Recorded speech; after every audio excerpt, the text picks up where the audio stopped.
as just rooted in the idea of faith, and get your opinion of that. Because what had happened to me on my journey, or not journey, but just my phases of my life when I was an atheist and when I found my way back from atheism, I kind of was a disciple of people like Richard Dawkins. I was a disciple of people like Sam Harris, and both of whom I respect immensely and have learned a lot from. But what had happened was this degradation of the word faith, almost, I feel like, and to where it had been redefined or possibly reevaluated into a term that is associated with this imaginary belief in non-logically rooted thoughts, and this giving up of your coherence to this deity or something, a man in the sky, or kind of something like that. And I feel like you would be a great person kind of to ask on your take on faith, because I started to reframe the word faith to myself recently and kind of see it more as I had to have more faith almost as an atheist in something. I was faithful that the next day would come. I was faithful that I would go to work and get paid. I was faithful in something. I was faithful in the acts of human beings to supersede my logos, essentially. And I think that was pretty detrimental to kind of my understanding of religion. And I wanted to get kind of your opinion on how you define faith, so to speak, and how you see it and how you preach about faith. I think when faith is defined as attempting to know something for which you don't have evidence, that's a really lousy definition of faith. I think at least faith in terms of what the Bible talks about has much more to do with trust. Now, every time you get on an airplane, you trust in an entire network of persons, and usually netted together through institutions, that everyone is going to do as they say.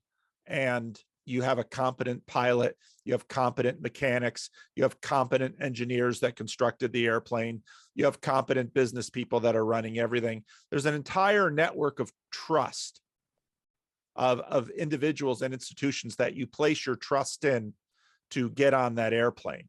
Yeah. Now, it's absolutely impossible to live without a level of even implicit trust that there isn't a tiger behind the bush, that the people with whom I'm sharing a home aren't secretly plotting, my death. There's all sorts of things like that. And these are all the faiths by which we live.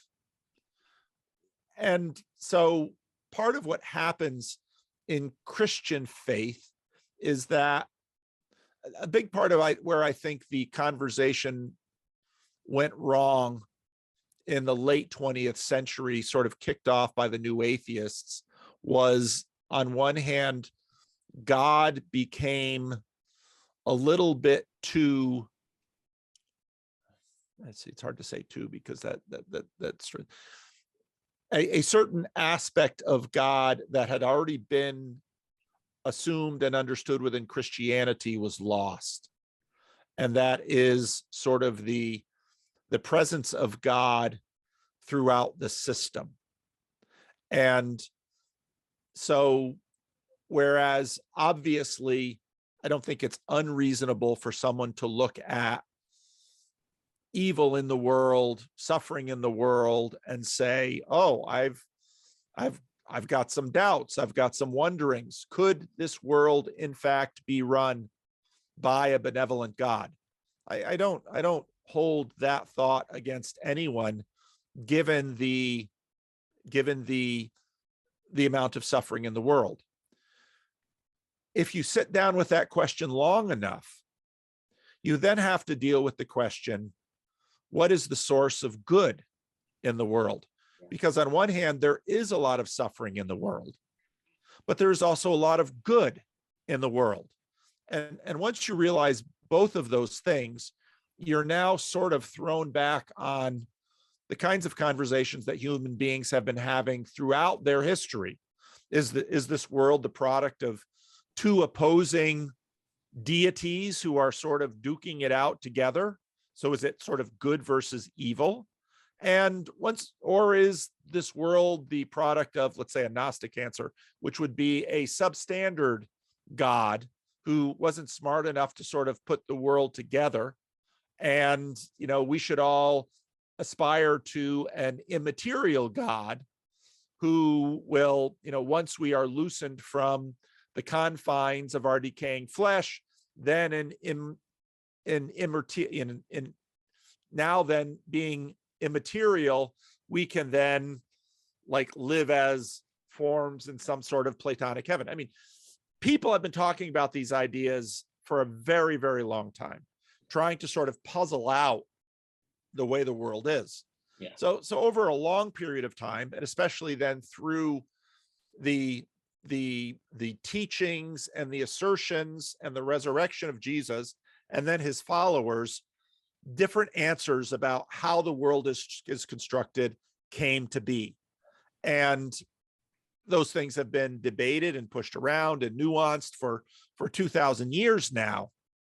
But much of it winds up, of course, built on the substructure of the Old Testament and the story of the Hebrews. Yeah. Most of this, the Apostle Paul, for example, at the beginning of the book of Romans says, the righteous will live by faith. Well, what does that mean?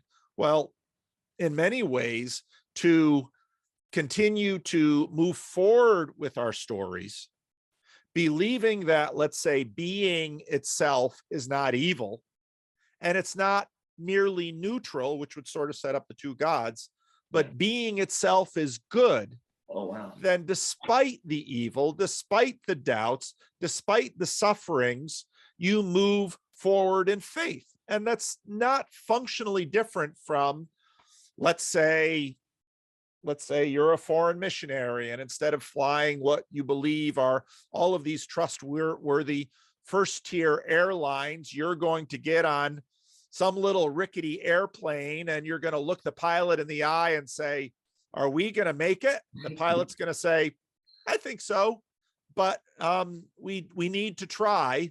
And so you get on that plane, and that in fact is faith. Yeah. And so what Christian faith does is looks at all of these elements in many ways pinned by the resurrection of Jesus Christ to say, all right, I've got my doubts. There's certainly challenges out there. It's not really a syllogism that I'm building up, but I am going to take on faith the witnesses to the resurrection, the credibility of centuries of Christians before me, the credibility of my parents who taught this to me, the credibility of the kinds of people in the church who continue to convey this message, that this is in fact how to move forward in this world. We do it by faith. It doesn't mean I have all the answers. It doesn't mean I'm not going to suffer. It doesn't mean any of those things. But faith is the posture by which we move into the future. And I think that's what we mean.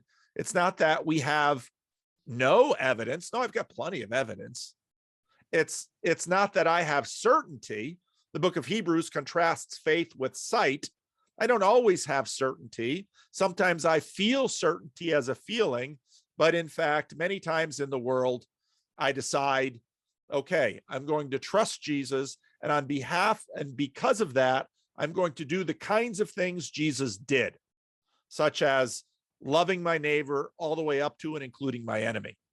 That requires faith, because often in this world, loving your enemy doesn't help you too much. So that's the kind of thing that I believe Christians believe faith is.